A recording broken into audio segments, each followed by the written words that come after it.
Hello friends, ఈరోజు మా ఇంట్లో స్నాక్స్ పెసలు పోపు వేసుకుంటున్నాను ఫ్రెండ్స్.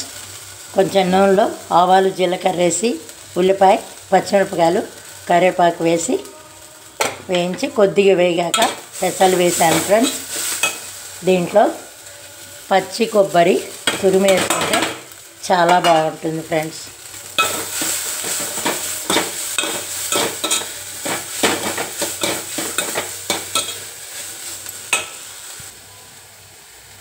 కొబ్బరి వేసాక 1 నిమిషం ఉంచి స్టవ్ బంద్ చేసుకోవాలి.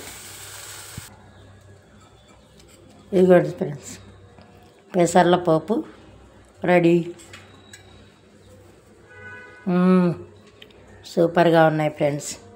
ఈ వీడియో నచ్చినట్లయితే please like, share and subscribe my channel. Thank you friends. మీ ఇంట్లో ఏం చేసుకున్నారో కామెంట్ చేయండి ఫ్రెండ్స్.